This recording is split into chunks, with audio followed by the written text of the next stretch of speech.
Hello there, my friends, and welcome back to Music Major Vlogs. I got a new microphone. How does it sound? I hope it sounds good because it's kind of late for me to return it. So about a month and a half ago, right after school ended, I found myself at a local school playing in the pit orchestra for their production of The Wizard of Oz. And you might be surprised to hear me say that this was actually only the second time I've played in a pit. The reason for that is that in high school, I was always involved in my school's shows, as an actor. And if you've ever been in a school play, you know that you usually don't have a lot of time to do much else. In fact, my school didn't even use a live orchestra for any of the time that I was there because musicians are expensive and it's not like my athletically inclined school was giving us a ton of money. And especially given that my school didn't have an orchestra program, getting kids to play was not really an option either. All I'm gonna say about that is that there are pros and cons to both a live orchestra and canned music. And while as a musician I will always vouch for a live orchestra, I have a message for all the high school musical directors out there. If you can't afford to pay your musicians a decent amount of money, there is no shame in using canned music. Let me tell you, as a musician, there's no faster way to make us mad than underpaying us. Not trying to at anybody, but it happens a lot. Anyway, since I didn't really have any experience with pit orchestra until college, I had some pretty warped expectations about what it would be really like.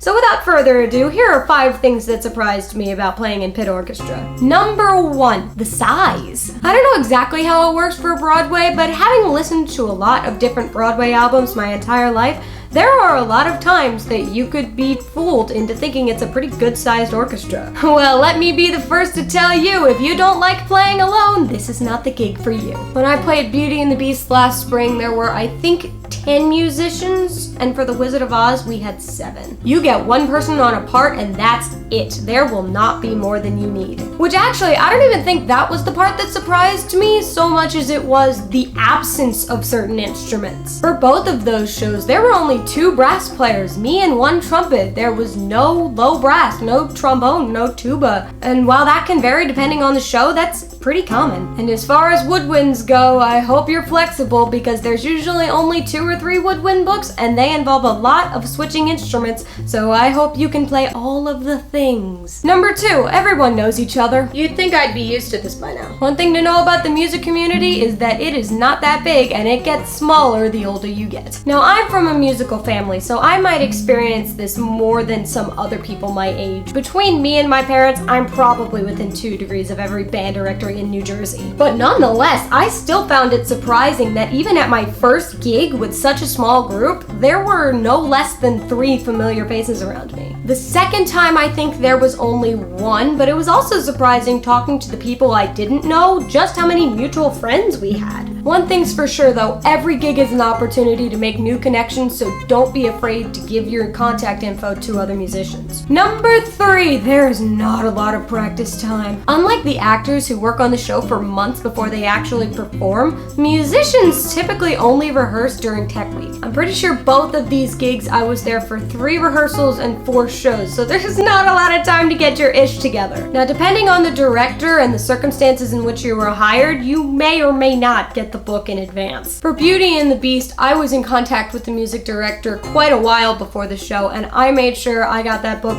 well in advance because it was my first show and I wanted to make sure I knew what I was doing. Also, it was Beauty and the Beast, and I don't know if any of you have heard the horn parts for that show, but woo! But for The Wizard of Oz, I didn't get the book until the first rehearsal. Yes, 3 days before the show. And that's not at all uncommon, so you better bring your brain and a pencil. Speaking of not having enough time, number 4, we really make up a lot of stuff as we go. The first day of rehearsal, you'll get a cut sheet that lists the parts that are getting cut out. Yeah, expect that to change. Especially in a high school setting, Tech Week is really when things come together, and it's often the first time the actors and crew are working with full costume and full sets. So as they become more comfortable with what they're doing, they get faster, which means that interlude you did during the scene change on Monday that was the perfect length may be too long on Wednesday. Alternatively, as more and more elements are added, you may add music back in to account for things that are taking longer than expected. It's really touch and go, and things can even change between performances, so you've got to be ready to adapt. You need to always have your pencil ready, and you really need to be paying attention. Which brings me to number 5. God, it's easy to get distracted. Maybe this is partly my ADHD coming out, but when I'm sitting there between songs, I start watching the show, and then before I know it, I've missed my next cue. And this isn't just in rehearsals. Even by the last night of the show, after I've seen it God knows how many times, I still managed to forget what I'm doing. This was especially problematic during The Wizard of Oz because I had to turn